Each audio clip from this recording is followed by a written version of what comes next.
ಪ್ರಾಚೀನ ಭಾರತದ ಇತಿಹಾಸ, ಸಂಸ್ಕೃತಿ, ಸ್ಥಿತಿಸ್ಥಾಪಕದ ಸಂಕೇತವಾದ ಸೋಮನಾಥ ದೇವಾಲಯ ಇದು ಹಿಂದೂ ಧಾರ್ಮಿಕ ಕೇಂದ್ರಗಳಲ್ಲಿ ಒಂದಾಗಿದ್ದು, ಮೊಹಮ್ಮದ್ ಗಜ್ನಿಯಿಂದ ಹಿಡಿದು ಔರಂಗಜೇಬನಂತಹ ಮುಸ್ಲಿಂ ದಾಳಿಕೋರರು ಮಣ್ಣಲ್ಲಿ ಮಣ್ಣಾದರೂ ಸಹಿತ ತನ್ನ ಗತ ವೈಭವದೊಂದಿಗೆ ಪುನರ್ನಿರ್ಮಾಣವಂತ ಗಟ್ಟಿಯಾಗಿ ನಿಂತಿದೆ.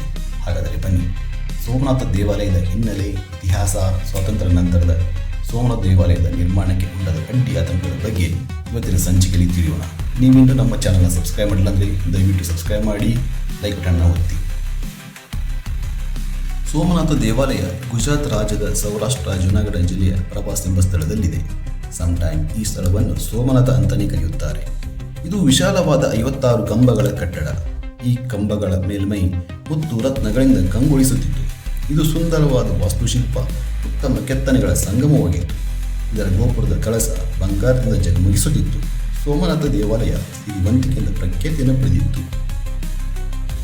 ಸೋಮನಾಥ ಜ್ಯೋತಿರ್ಲಿಂಗದ ಬಗ್ಗೆ ಪುರಾಣದಲ್ಲಿ ಉಲ್ಲೇಖವಿದ್ದು, ಬ್ರಹ್ಮ, ವಿಷ್ಣು, ಮಹೇಶ್ವರ ಈ ಮೂವರಲ್ಲಿ ಶ್ರೇಷ್ಠರೆಂಬ ಜಿಜ್ಞಾಸೆ ಮೂಡಿದಾಗ ಈ ಗೊಂದಲವನ್ನು ಬಗೆಹರಿಸಲು ಶಿವನು 3 ಜ್ಯೋತಿ ಕಂಬಗಳನ್ನು ಸೃಷ್ಟಿಸಿದನು.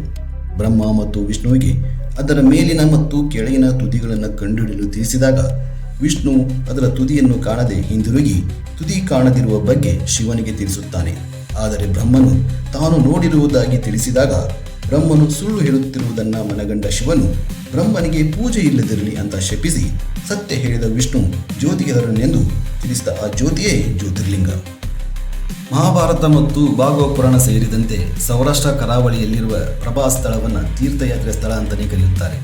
ಸೋಮನಾಥ ಎಂದರೆ ಸೋಮದ ಅಧಿಪತಿ ಅಥವಾ ಚಂದ್ರ. ಈ ಸ್ಥಳವನ್ನು ಪ್ರಭಾಸ್ ಅಂತ ಅಂದರೆ ವೈಭವದ ಸ್ಥಳ ಅಂತಲೇ ಕರೆಯುತ್ತಾರೆ. ಸೋಮನಾಥ ಸ್ಥಳ ಕಪಿಲ, ಹಿರಣ ಮತ್ತು ಸರಸ್ವತಿ ನದಿಗಳ ತ್ರಿವೇಣಿ ಸಂಗಮವಾಗಿದೆ. ಚಂದ್ರದೇವ ಸೋಮನು ಶಾಪಗ್ರಸ್ತನಾಗಿ ಒಳಪನ್ನು ಕಳೆದುಕೊಂಡಾಗ ತನ್ನ ಶಾಪ ವಿಮೋಚನೆಗಾಗಿ ಸರಸ್ವತಿ ನದಿಯಲ್ಲಿ ಸ್ನಾನ ಮಾಡಿ ಶಾಪದಿಂದ ಮುಕ್ತಿ ಪಡೆದು ತನ್ನ ಒಳಪನ್ನು ಮತ್ತೆ ಪಡೆದುಕೊಳ್ಳುತ್ತಾನೆ ಎಂದು ಹೇಳಲಾಗಿದೆ. ಜನವರಿ 1026 ಮೊಹಮ್ಮದ್ ಗಜ್ನಿ ದಾಳಿಯಿಂದ ಆರಂಭವಾಗಿ ಬಹು ಮುಸ್ಲಿಂ ಆಕ್ರಮಣಕಾರರು ಸೋಮನಾಥ ದೇವಾಲಯದ ಮೇಲೆ ದಾಳಿ ಮಾಡಿದ ಸಹಿತ ಸೋಮನಾಥ ದೇವಾಲಯವನ್ನು ನಾಶ ಮಾಡಲು ಅವರಿಂದ ಸಾಧ್ಯವಾಗಿಲ್ಲ. ಸೋಮನಾಥ ದೇವಾಲಯ ಮತ್ತೆ ಮತ್ತೆ ಗರ್ಜಿಸುತ್ತಾ ತನ್ನ ವೈಭವದೊಂದಿಗೆ ಮರು ನಿರ್ಮಾಣವಾಗುತ್ತಾ ಬಂದಿದೆ. ದಾಳಿ ಮಾಡಿದ ಮುಸ್ಲಿಂ ದಾಳಿಕೋರರು ಮಣ್ಣಲ್ಲಿ ಮಣ್ಣಾದರೂ ಸಹಿತ ಸೋಮನಾಥ ದೇವಾಲಯ ಅಂಜದೆ ಅಳುಕದೆ ಗಟ್ಟಿಯಾಗಿ ನಿಂತಿದೆ. ಇತಿಹಾಸಕಾರರ ಪ್ರಕಾರ ಸೋಮನಾಥ ದೇವಾಲಯದ ಮೇಲಿನ ದಾಳಿಯ ಸಂದರ್ಭದಲ್ಲಿ ಸುಮಾರು 50,000 ಭಕ್ತರು ದಾಳಿಕೋರರ ವಿರುದ್ಧ ವೀರಾವೇಶದಿಂದ ಹೋರಾಡಿ ತಮ್ಮ ಪ್ರಾಣವನ್ನು ತ್ಯಾಗ ಮಾಡಿದ್ದಾರೆ. ಪಶುಪತ ತಪಸ್ವಿ ಭವ ಬೃಹಸ್ಪತಿಯಿಂದ ಉಪದೇಶ ಪಡೆದ ನಂತರ ಕುಮಾರಪಾಲ ಸೋಮನಾಥ ದೇವಾಲಯವನ್ನು ಕಲ್ಲಿನಲ್ಲಿ ಮತ್ತು ಮುತ್ತು ರತ್ನಗಳನ್ನು ಲೇಪಿಸಿ ಪುನರ್ನಿರ್ಮಿಸಿದನು. 1665ರಲ್ಲಿ ಮೊಘಲ ಚಕ್ರವರ್ತಿ ಔರಂಗಜೇಬ ಸೋಮನಾಥ ದೇವಾಲಯವನ್ನು ನಾಶ ಮಾಡಿ ಮಸೀದಿಯನ್ನಾಗಿ ಪರಿವರ್ತಿಸಲು ಆದೇಶವನ್ನು ನೀಡಿದನು. ಆದರೆ ದೈವ ಬಲದ ಮುಂದೆ ಇವರ ಶಕ್ತಿ ಸಾಮರ್ಥ್ಯ ಮಣ್ಣಲ್ಲಿ ಮಣ್ಣಾಯಿತು. ಇದರ ಮಧ್ಯೆ ಗದರಿಯ ದಂಗರ್ ರಾಣಿ ಅಹಲ್ಯಾಬಾಯಿ ಹೋಳ್ಕರ್ ಸೋಮನಾಥ ದೇವಾಲಯದ ಮರುಸ್ಥಾಪನೆಗೆ ನಾಂದಿ ಹಾಡಿದರು. ಶಿಥಿಲಗೊಂಡ ಸ್ಥಿತಿಯಲ್ಲಿದ್ದ ಮೂಲ ಸ್ಥಳದ ಬಳಿ ಶಿವನನ್ನು ಪೂಜಿಸುವುದನ್ನು ಮುಂದುವರಿಸಿ ಭಕ್ತರಿಗೆ ಸೂಕ್ತ ಭದ್ರತೆ ಮತ್ತು ಸ್ಥಳವನ್ನು ಒದಗಿಸುತ್ತಾರೆ. ಆಫ್ಟರ್ ಇಂಡಿಪೆಂಡೆನ್ಸ್ ಜುನಾಗಢವನ್ನು ಸೈನಿಕ ಕಾರ್ಯಾಚರಣೆ ಮೂಲಕ ಭಾರತದೊಂದಿಗೆ ವಿಲೀನಗೊಳಿಸಿದಾಗ ಜುನಾಗಢದ ಜನತೆ ಸೋಮನಾಥ ದೇವಾಲಯವನ್ನು ನಿರ್ಮಿಸುವ ಕುರಿತು ಸರ್ದಾರ್ ವಲ್ಲಭಾಯ್ ಪಟೇಲ್ ಅವರ ಮೇಲೆ ಒತ್ತಡವನ್ನು ಹೇರುತ್ತಾರೆ. ಸರ್ದಾರ್ ವಲ್ಲಭಾಯ್ ಪಟೇಲ್ ಅವರು ದೆಹಲಿಗೆ ವಾಪಸ್ಸಾದ ನಂತರ ಕ್ಯಾಬಿನೆಟ್ ಕಮಿಟಿಯಲ್ಲಿ ಸೋಮನಾಥ ದೇವಾಲಯದ ನಿರ್ಮಾಣದ ಬಗ್ಗೆ ಬಿಲ್ಲನ್ನು ಪಾಸ್ ಮಾಡುತ್ತಾರೆ. ಆದರೆ ಜವಾಹರಲಾಲ್ ನೆಹರು ಇದನ್ನು ವಿರೋಧಿಸಿ ಸಾರ್ವಜನಿಕ ಹಣವನ್ನು ಬಳಕೆ ಮಾಡಬಾರದೆಂದು ತಿಳಿಸುತ್ತಾರೆ. ಗಾಂಧೀಜಿ ಜನರಿಂದ ದೇಣಿಗೆ ಪಡೆದು ಸೋಮನಾಥ ದೇವಾಲಯವನ್ನು ನಿರ್ಮಿಸಲು ತಿಳಿಸುತ್ತಾರೆ.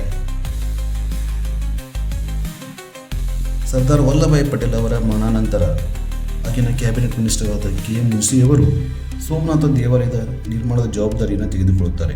1951ರಲ್ಲಿ ಸೋಮನಾಥ ದೇವಾಲಯ ನಿರ್ಮಿಸಿದ ನಂತರ ಆಗಿನ ರಾಷ್ಟ್ರಪತಿ ಬಾಬು ರಾಜೇಂದ್ರ ಪ್ರಸಾದ್ ಅವರಿಗೆ ಸೋಮನಾಥ ದೇವಾಲಯದ ಉದ್ಘಾಟನಾ ಸಮಾರಂಭಕ್ಕೆ ಆಹ್ವಾನಿಸಿದಾಗ ಜವಾಹರಲಾಲ್ ನೆಹರು ಅವರು ರಾಷ್ಟ್ರಪತಿಯವರಿಗೆ ಪತ್ರ ಬರೆಯುವ ಮೂಲಕ ಉದ್ಘಾಟನಾ ಕಾರ್ಯಕ್ರಮಕ್ಕೆ ತಾವುಗಳು ಹೋಗಬಾರದು, ಇದು ಜಾತ್ಯತೀತ ತತ್ವದ ವಿರುದ್ಧ ಎಂದು ತಿಳಿಸುತ್ತಾರೆ.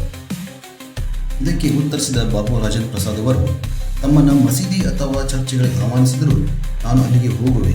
ಭಾರತದ ಜಾತ್ಯತೀತೆಯ ಮೂಲಭೂತ ಸಾರವನ್ನು ಎತ್ತಿ ತೋರಿಸಲು ಮತ್ತು ರಾಜ್ಯ ಧರ್ಮದ ವಿರೋಧಿಯಲ್ಲ ಎಂದು ತೋರಿಸಲು ನಾನು ಈ ಕಾರ್ಯಕ್ರಮದಲ್ಲಿ ಭಾಗವಹಿಸುವೆ ಎಂದು ವಾದಿಸಿದರು. ಇದು ಬಿಟ್ಟರೆ ಸೋಮನಾಥ ದೇವಾಲಯದ ಇತಿಹಾಸ, ಹಿನ್ನೆಲೆ ಮತ್ತು ಸ್ವಾತಂತ್ರ್ಯ ನಂತರ ನಡೆದ ನೈಜ ಸಂಗತಿಗಳು. ಮತ್ತೆ ಹೊಸ ವಿಷಯದೊಂದಿಗೆ ಮುಂದೆ ಬರುತ್ತೇನೆ. ಅಲ್ಲಿವರೆಗೂ ಟೇಕ್ ಕೇರ್, ಬಾಯ್ ಬಾಯ್.